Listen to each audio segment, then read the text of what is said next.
podamos tener un conocimiento general de lo que es la historia del pueblo de Israel, para que cuando estudiemos cada uno de los diferentes personajes sepamos más o menos dónde ubicarnos, ¿no?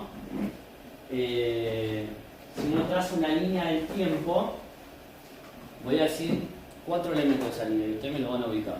Podría traer unos papelitos, ¿no? Para hacerlo más didáctico, pero se me ocurrió recién eso.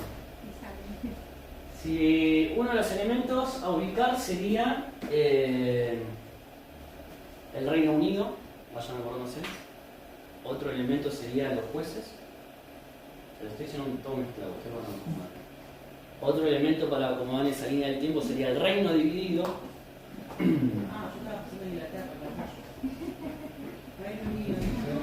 Y otro elemento sería los patriarcas. Y vamos a poner otro elemento más, 5 elementos. Otro elemento podría ser la conquista. Bien, Josué y la conquista. ¿Cómo ubicarían todo eso que dije?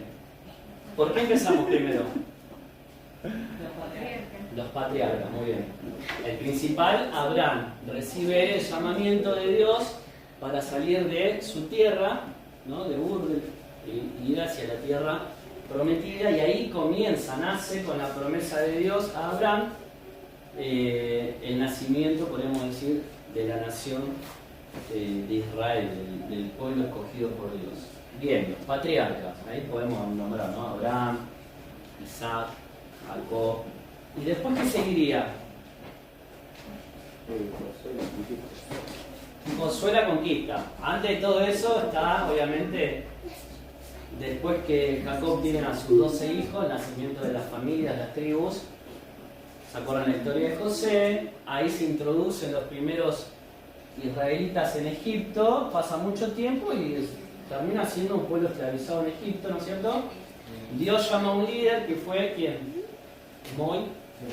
Moisés, para sacar al pueblo de la esclavitud en Egipto. Hay un peregrinar por el desierto.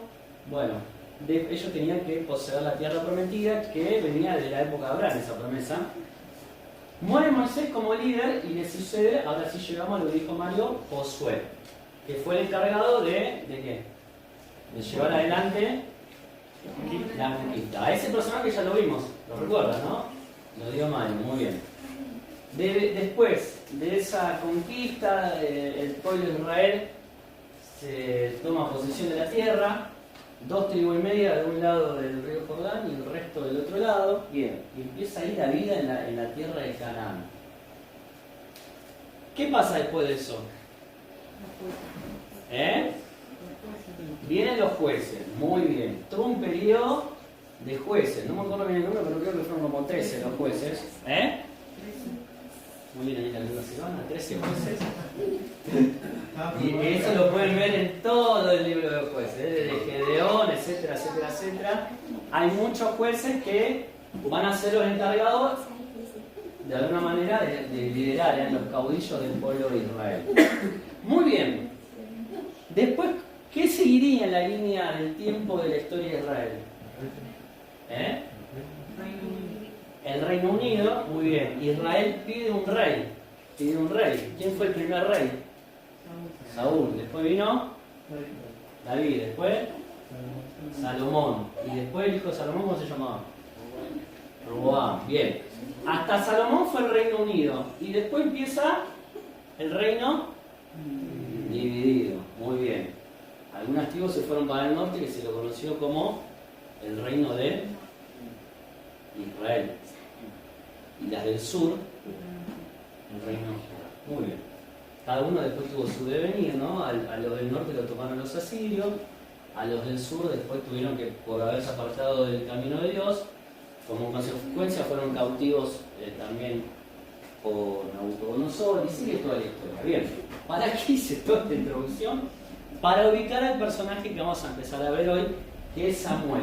¿Dónde lo ubicamos a Samuel? Él va a ser el eslabón, va a cumplir un rol muy importante entre 2 periodos que recién mencionamos: el periodo de los jueces y el periodo de los reyes, o como se conoce también, de la monarquía. Muy bien. él va a ser ese eslabón, ¿sí? Entonces hablan su Biblia en 1 Samuel, a partir del capítulo 1, comienza la historia de este gran hombre de Dios. Como dije recién, fue el eslabón de la cadena histórica de Israel que unió el período de los jueces con el período del reino o la monarquía. Podemos ver en la palabra de Dios que su pueblo natal, su lugar de nacimiento, era la ciudad de Ramá. Esto lo vemos en el capítulo 1, versículo 19. Dice que levantándose de mañana, adoraron delante de Jehová y vinieron y fueron a su casa en Ramá. Acá no está hablando de Samuel porque todavía no había nacido, pero está hablando de sus padres. Sus padres se llamaban Elcana, ¿sí? Que no era policía, como dice ese chiste, ¿no? Era el nombre de su papá. Y su mamá se llamó Ana, una gran mujer, que ahora vamos a ver algo de lo que fue la influencia de su madre en la vida de este gran hombre de Dios. Entonces, Ramá era su pueblo natal, pero también era la sede judicial de Samuel. ¿Por qué la sede judicial? Porque él, dijimos que fue un eslabón entre el periodo de los jueces y de la monarquía. Él fue el último juez del periodo de los jueces, ¿sí? Y dice el capítulo 7 de 1 Samuel y versículo 17: después volvía a Ramá. Está hablando del ministerio de Samuel como juez de Israel. Dice que después volvía a Ramá porque allí estaba su casa y allí juzgaba a Israel y edificó allí un altar a Jehová. Es decir, que la ciudad de Ramá no solamente fue su lugar de nacimiento, sino que él después vivía ahí, y dice que en la ciudad de Ramá él ejercía, ¿qué cosa? Su función como juez del pueblo de Israel. Y también nos enseña la palabra de Dios que fue su lugar de sepultura.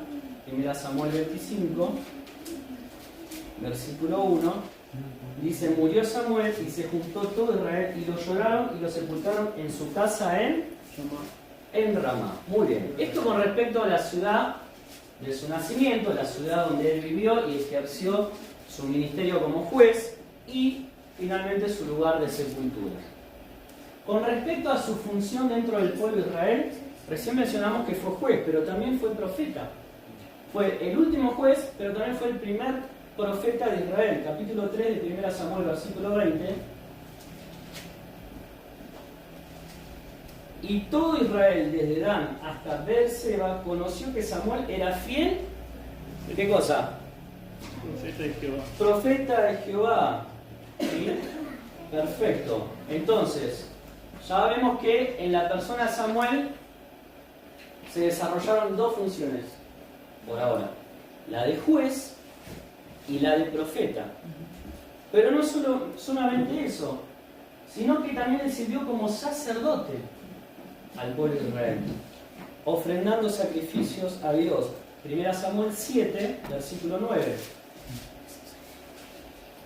Y Samuel tomó un cordero de leche y lo sacrificó entero en holocausto a Jehová, y clamó Samuel a Jehová por Israel, y Jehová lo oyó. Y hay otros versículos que no los anoté, pero también que hacen mención de Samuel ofreciendo sacrificios a Dios. Entonces lo podemos ver como juez, como y como sacerdote.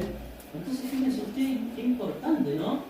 La vida, la función, el rol que ejerció Samuel en este periodo de la historia del pueblo de Dios.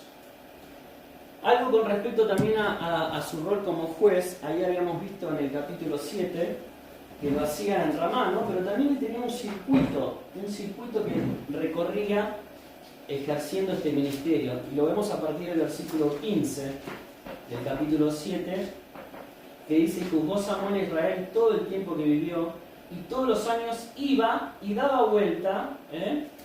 ¿Vieron cómo el Israel hace un circuito también? O muchos siervos de Dios, misioneros que recorren diferentes lugares para ejercer su ministerio.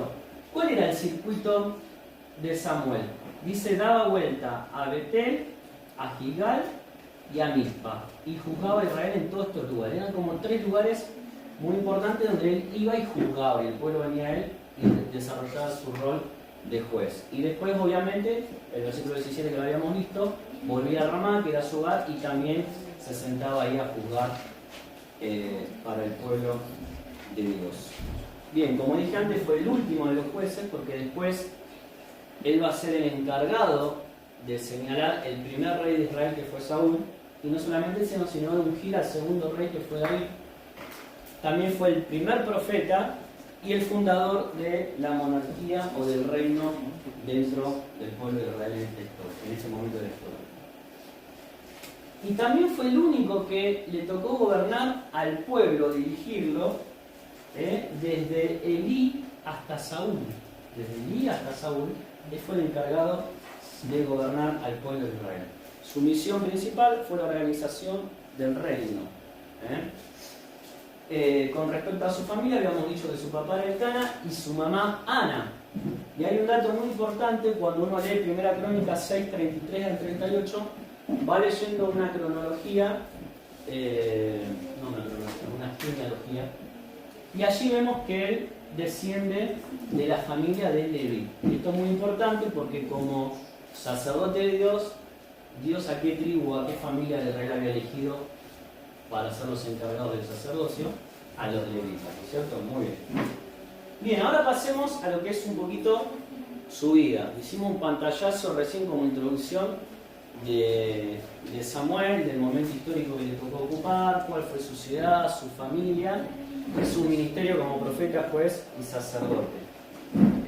Con respecto a su vida, si hacemos una síntesis o una sinopsis, hoy vamos a ver la primera parte de su vida, desde su nacimiento y su niñez / adolescencia. ¿Sí?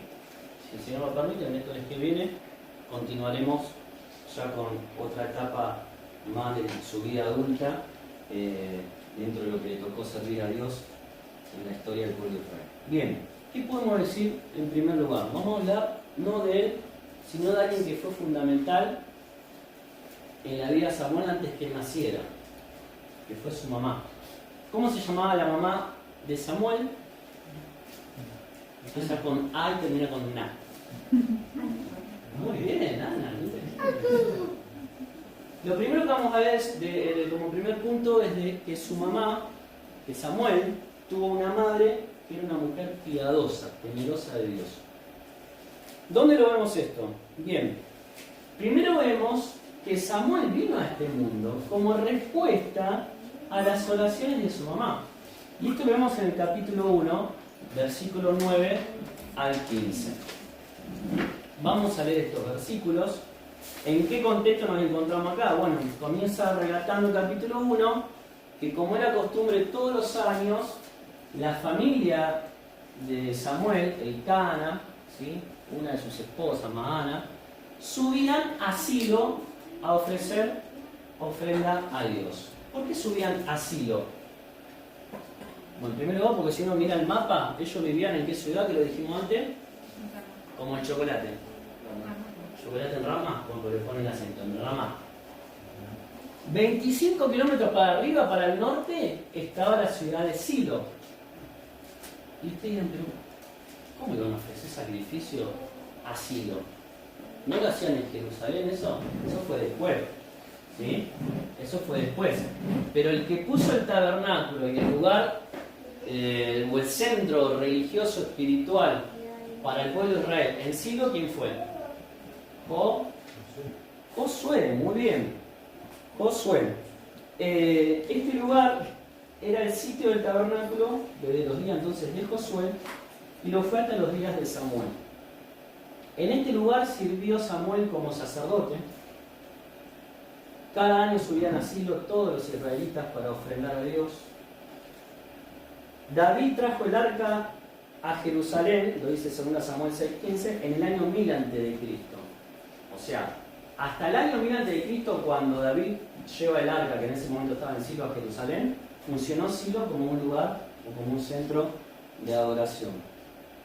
Y después hay una mención en Jeremías 7:12 al 15 que dice que en el año 600 a.C. Silo fue destruido. ¿Sí? Eso para ubicar un poco lo que era Silo en ese momento y hasta cuándo fue ese lugar el centro de adoración. Bien, dice la palabra en el capítulo 1 que el Cana y Ana subían a Silo para ofrecer ofrenda a Jehová. Y en el versículo 9 vemos a esta madre piadosa que tiene una oración. Y dice, se levantó Ana después que hubo comido y bebido en Silo, y mientras el sacerdote Elí estaba sentado en una silla junto a un pilar del templo de Jehová, ella, ¿qué dice ahí? Con amargura de alma oró a Jehová y lloró abundantemente.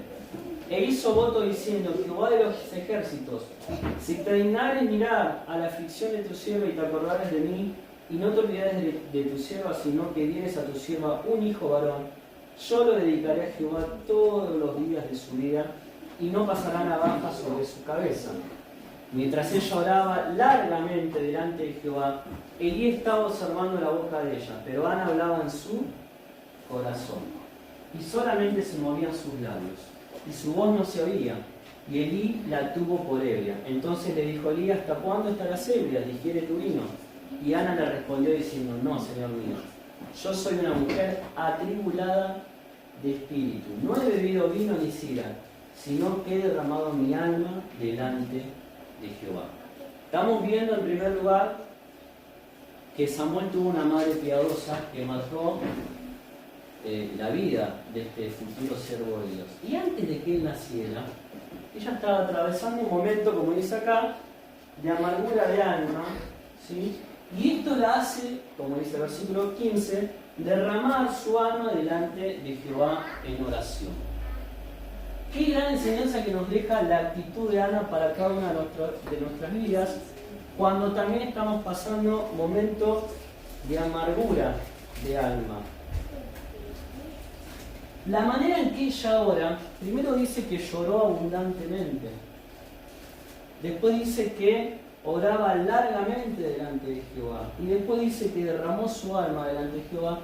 Nos da un indicio de cómo tiene que ser la oración frente a nuestro Dios, a nuestro Padre. Y no tiene que ser una oración estructurada, no tiene que ser una oración donde cuidemos las palabras para no ofender a nuestro Dios, sino tenemos que, en el momento de aflicción, abrir nuestro corazón delante de Dios, con las palabras que nos salgan, con el llanto en el medio si es necesario, pero expresar a Dios todo lo que nos está pasando en nuestro más íntimo ser.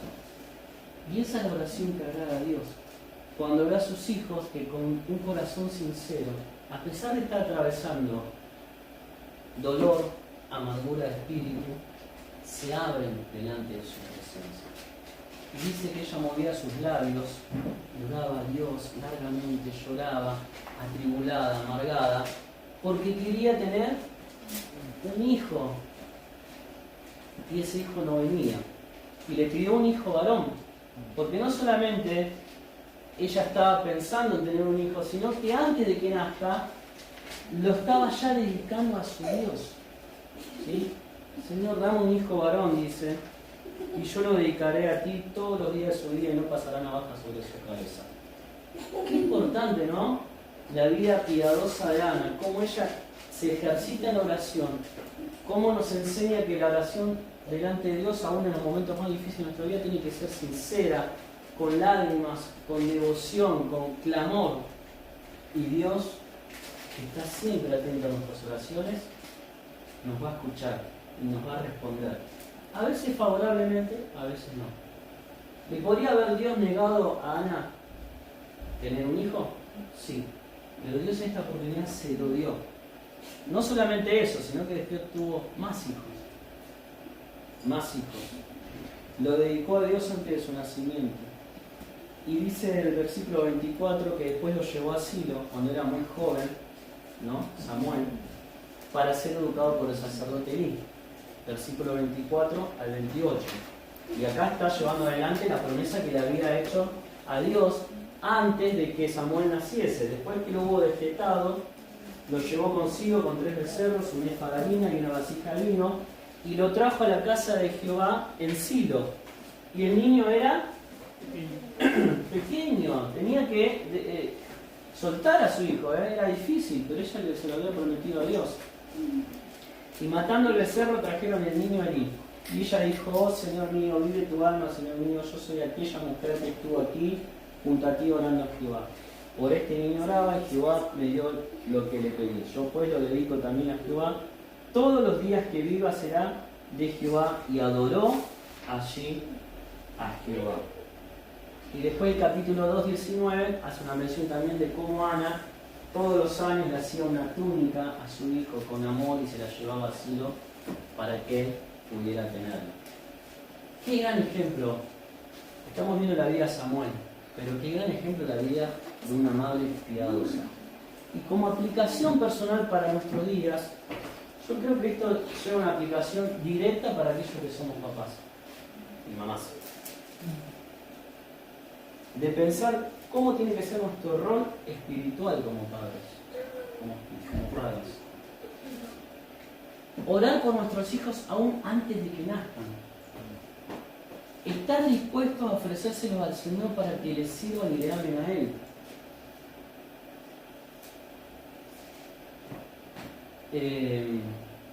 Preocuparnos por la vida espiritual de nuestros hijos. Ella cada año subía a ver a su hijo, le llevaba una túnica, lo encomendó a Jehová, lo dejó en Silo para que el niño pudiera crecer a los pies del sacerdote Elí. ¿No te hace esto reflexionar un poquito y animarte para que también nosotros podamos ser como Ana, piadosos delante de Dios? Y pensar que nuestros hijos, o que lo que nosotros hagamos, las decisiones que tomamos, van a impactar profundamente después en la vida de nuestros hijos. Yo no creo que Samuel hubiese sido el hombre que fue sin la madre que tuvo. No quiere decir que esto siempre es directamente proporcional. A veces los hijos después van a tomar las decisiones, ¿no?, por su propia cuenta, pero ¿cuánto marca la vida el hecho de que los padres seamos espirituales y piadosos en cuanto a la guía y el rol espiritual que cumplimos con nuestros hijos? Muy bien, primer punto, una madre piadosa, vimos todo esto. Segundo lugar, vamos a ver la niñez de este joven Samuel, que fue una niñez extraordinaria. Lo primero que podemos ver, dice el capítulo 2, versículo 18 al 21, que Samuel ministraba al Señor mientras era todavía un niño. Vamos a leerlo, capítulo 2, versículo 18. Dice, y el joven Samuel, ¿qué hacía? Ministraba en la presencia de Jehová vestido de un efod de lino.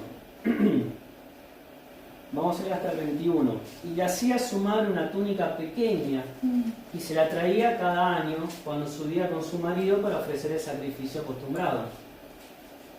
Esto nos habla de cómo sus padres también, ¿no?, volviendo un poco a Ana y a su padre también,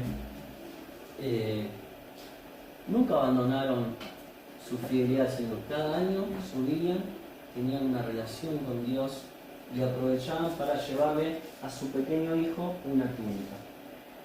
Versículo 20. Y Elí bendijo a Elcana y a su mujer diciendo, Jehová te dé hijos de esta mujer en lugar del que pidió a Jehová. Y se volvieron a su casa y visitó Jehová a Ana, y ella concibió y dio a luz 3 hijos y 2 hijas. Y el joven Samuel crecía delante de Jehová. Acá en este versículo ya vemos que pasó un lapso de tiempo. Está bueno saberlo para unirlo con lo que va a venir después en la vida de Samuel. Si tuvo 3 hijos y 2 hijas, no fueron quintillizos, o sea, no pasó un año más.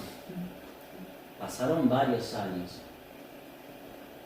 Y en ese interín, ¿qué pasó con Samuel? Dice que el joven Samuel crecía delante de ¿quién? Delante de Jehová.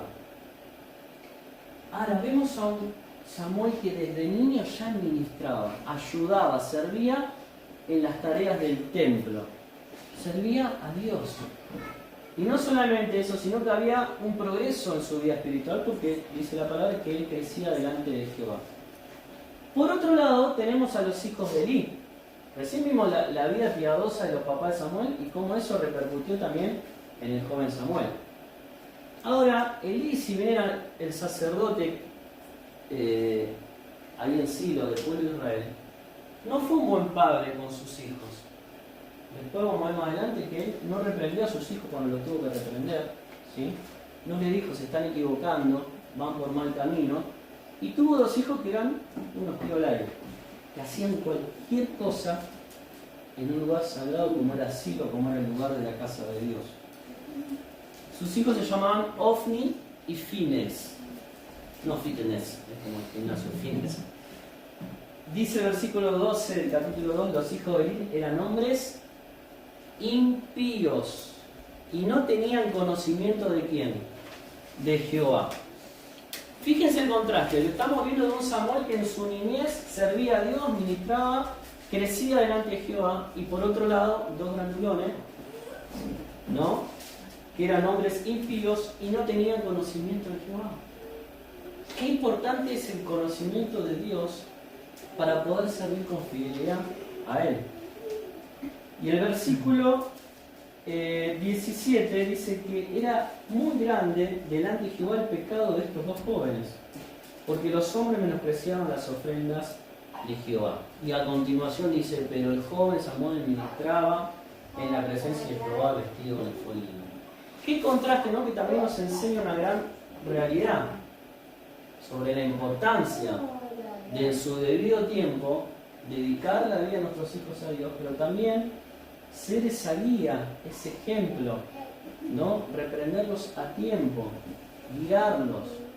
No tengamos miedo cuando vemos que nuestros hijos se están desviando o están tomando malas decisiones, de decírselo, porque Elí, por no haberlo hecho a tiempo, después recibe el juicio de Dios sobre su vida y sobre el ministerio que Dios le había dado.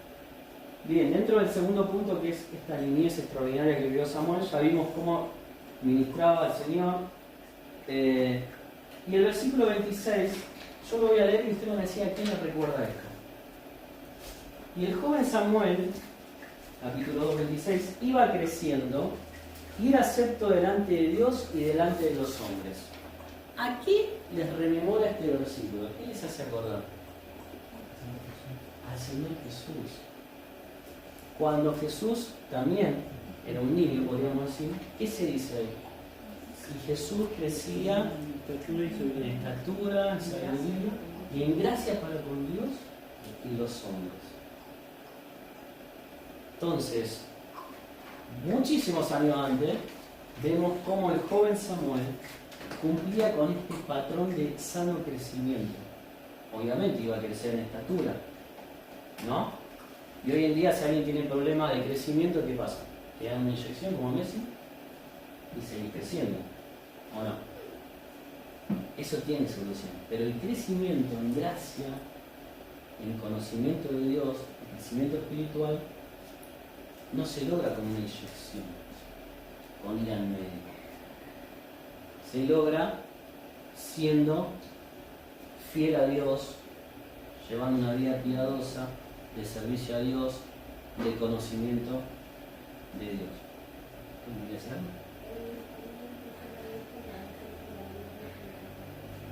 Ser honesto y para hablar con Dios. ¿Eso es? Muy bien, muy bien. Eso nos habla de una relación con Dios. Entonces, qué hermoso ver, ¿no?, cómo Samuel iba creciendo y era acepto delante de Dios y delante de los hombres. Y esto es algo que tenemos que procurar cada uno de nosotros. Los niños, podría ser esto un mensaje para los niños, ¿no? Miren, chicos, cómo Samuel crecía como el Señor Jesús desde chiquito sirviendo a Dios. Pero también para los adultos. Nunca dejamos de crecer, y menos en lo espiritual. En lo físico no empezamos a crecer, más después de los 40. Pero en lo espiritual siempre tenemos la oportunidad, y se van a nacer, no sé por qué. Bien, en lo espiritual siempre tenemos que seguir creciendo. Y otra cosa importante en la niñez de Samuel, que él tuvo uno de los llamados más maravillosos al servicio de Dios que cualquier otra persona en la Biblia. Y esto seguramente lo recordarán ustedes. Ya pasamos al capítulo 3, versículo 1 al 18 o al 21. Vamos a leerlo así como medio rápido. Es una historia creo que muy conocida por todos, pero terminar el día de hoy sacando alguna enseñanza de este llamado que tuvo el joven Samuel. El joven Samuel ministraba a Jehová en presencia de Elí, capítulo 3, y las palabras de Jehová escaseaban aquellos días, no había visión con frecuencia. Aconteció un día que estando Elí acostado en su aposento, cuando sus ojos comenzaban a oscurecerse de modo que no podía ver, Samuel estaba durmiendo en el templo de Jehová, donde estaba el arca de Dios, y antes que la lámpara de Dios fuese apagada, Jehová llamó a Samuel y él respondió: ven aquí. La lámpara se prendía a la noche, se le ponía aceite, ¿no? Y duraba toda la noche. Antes que fuese apagada, dice acá, quiere decir que ya estaba, ¿qué? Amaneciendo. Muy bien. Y en ese momento Jehová llama a Samuel y él respondió: heme aquí. Y corriendo luego a Elí dijo: heme aquí, ¿para qué me llamaste? Y Elí le dijo: yo no he llamado, vuelve y acuéstate. Y él se volvió y se acostó. Samuel pensó que el que lo llamaba, ¿quién era? Elí. No se daba cuenta que era Dios, todavía nunca había escuchado la voz de Dios. Versículo 6, Jehová volvió a llamar otra vez a Samuel, y levantándose Samuel vino a Elí y dijo: heme aquí, ¿para qué me has llamado? Y él dijo: hijo mío, yo no he llamado, vuelve y acuéstate. No como diciendo Elí: déjame seguir durmiendo, anda a acostarte, yo no te llamé nunca. Y acá está la clave, versículo 7, Samuel no había conocido aún a Jehová, ni la palabra de Jehová le había sido revelada. ¿Sí? Jehová pues llamó la tercera vez, él se levantó y vino allí y dijo: heme aquí, ¿para qué me has llamado? Entonces entendió Elí que Jehová llamaba al joven. Y dijo Elí a Samuel: ve y acuéstate, y si te llamare dirás: habla Jehová, porque tu siervo oye. Así fue Samuel, se acostó en su lugar. Y vino Jehová y se paró y llamó como las otras veces: Samuel, Samuel. Entonces Samuel dijo: habla, porque tu siervo oye. Y Jehová dijo a Samuel: he aquí, haré yo una cosa en Israel, que a quien la oyere le retenerán ambos oídos. Aquel día yo cumpliré contra él todas las cosas que he dicho sobre su casa desde el principio hasta el fin. Y le mostraré que yo juzgaré su casa para siempre, por la iniquidad que él sabe, porque sus hijos han blasfemado a Dios y él no los ha estorbado. Por tanto yo he jurado a la casa de Elí que la iniquidad de la casa de Elí no será expiada jamás, ni con sacrificio, ni con ofrenda. Ya era tarde, no había tiempo ahora de arrepentirse y pedir perdón a Dios. No lo hizo antes y no lo iba a hacer. Y Samuel estuvo acostado hasta la mañana y abrió las puertas de la casa de Jehová. Samuel temía descubrir la visión de Elí. Llamando pues Elí a Samuel, le dijo: hijo mío, Samuel. Y él respondió: heme aquí. Elí le dijo: ¿qué es la palabra que te habló? Te ruego que no me la encubras. Así te haga Dios según te añada, si me cubrieres palabra de todo lo que habló contigo. Y Samuel se lo manifestó todo, sin encubrirle nada. Entonces él dijo: Jehová es, haga lo que bien le pareciera. Y Samuel creció, y Jehová estaba con él, y no dejó caer a tierra ninguna de sus palabras. Y todo Israel, desde Dan hasta Beerseba, a conocer que Samuel era fiel profeta de Jehová. Y Jehová volvió a aparecer en Silo, porque Jehová se manifestó a Samuel en Silo por la palabra de Jehová. Bien, comienza el capítulo 3 diciendo que escaseaba la palabra de Jehová. Todo el periodo de los jueces fue un periodo bastante oscuro, donde no hubo visiones, donde Dios no se manifestó, no habló a través de sus siervos. Y tampoco se ve que lo hizo a través del sacerdote Elí, porque no tenía un corazón entregado a Dios. Pero sí lo hace a través del joven Samuel. Dice el versículo 7 que aún Samuel nunca había recibido revelación de Dios ni palabra de Dios. Esta iba a ser la primera vez que Dios le iba a hablar a Samuel, ya entregándole el oficio de profeta. A través de esta visión, Samuel escucha la palabra de Dios, recibe un mensaje y como todo profeta tenía que transmitir ese mensaje. Al principio no entiende que era Dios, por eso recurre a Samuel. Lo hace 2 o 3 veces a Elí, perdón. Y Elí, que tardó también bastante para darse cuenta que era Dios, eso nos habla de que estaba medio oxidado Elí, ¿no? En su relación con Dios, le dice: no, acá me parece que Dios te está hablando. Así que cuando vuelvas a escuchar su voz, dice: habla Jehová, porque tu siervo oye. Habla Jehová, porque tu siervo oye. Entonces Samuel hizo así. Le dijo: habla, porque tu siervo oye. Y Dios le habla por primera vez a su siervo Samuel. ¿Qué edad tenía? Era un adolescente en esta época. Recibe el mensaje de Dios. Un mensaje duro que transmitir. Mensaje de condenación y juicio que iba a caer sobre la vida de Elí y sus hijos. Chao. Se iba a terminar de la faz de la tierra la vida de este sacerdote y de sus hijos. iba a ser Samuel el que iba a continuar con el sacerdocio ahí en el siglo. ¿Te acuerdas que dijimos que fue sacerdote, profeta y juez? Y me llama la atención que dice que en un principio Samuel temía transmitirle este mensaje, pero después obedece a la palabra de Dios y lo hace. Y termina diciendo que él seguía creciendo, era reconocido por todos, y Dios empezó a hablar más frecuentemente a su pueblo a través de su profeta Samuel. ¿Qué aplicación podemos encontrar hoy en nuestros días? No somos nosotros profetas de Dios, porque ya terminó ese periodo, pero Dios nos sigue hablando a través de su palabra.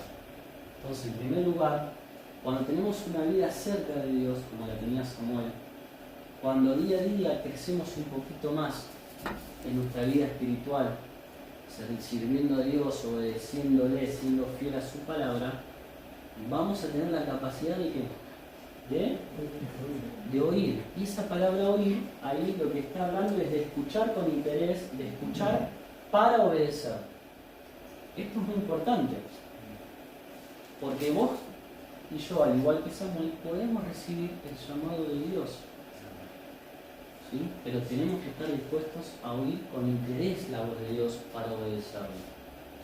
Y ese mensaje que recibimos del Señor lo tenemos que transmitir. Y puede ser que muchas veces nos agarre temor de transmitir el mensaje, como le pasó a Samuel, pero después lo hizo, obediente a Dios. Y pensaba en esta gran comisión que el Señor nos dejó a cada uno de nosotros. ¿Cuál es el mensaje que hemos recibido todos y que tenemos que transmitir? El mensaje del Evangelio, que es un mensaje tan inminente como el que tenía que recibir Elí. Y así como Elí se enteró de que iba a ser condenado, él y su familia, nosotros también tenemos un mensaje urgente que decirle a las personas que si no creen en Jesús, ¿cuál es el destino que les espera? De perdición, de condenación. ¿Sí? Y a veces quizás nos atemorizamos de transmitir este mensaje que hemos recibido por llamado de Dios. Pero tenemos que tomar valor, transmitirlo, porque hay muchos que aún necesitan del Señor Jesús en sus vidas. ¿Sí? Y como cuando oímos la voz de Dios, cuando lo obedecemos, cuando cumplimos con transmitir el mensaje de Dios, viene la aprobación de Dios para nuestra vida y nuestro testimonio para los otros tres. Por eso le dijo,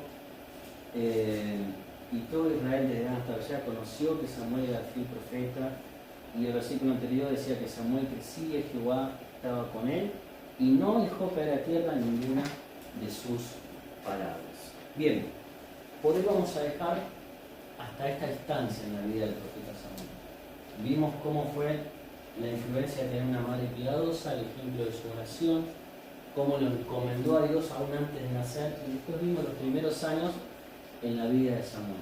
¿Sí? Si el Señor lo permite, el miércoles que viene seguiremos con el desarrollo de la vida de Samuel en esta época importantísima dentro de la historia de Israel. ¿Qué época era? ¿Que fue un eslabón entre qué periodo y qué periodo? Jueces y la monarquía. Jueces y la monarquía. Muy bien. Prepárense porque el miércoles que viene arrancamos con preguntas, ¿sí? De todo lo que estuvimos viendo. Así que el Señor les bendiga y que realmente pueda hacer esta pequeña aplicación de bendición para nosotros.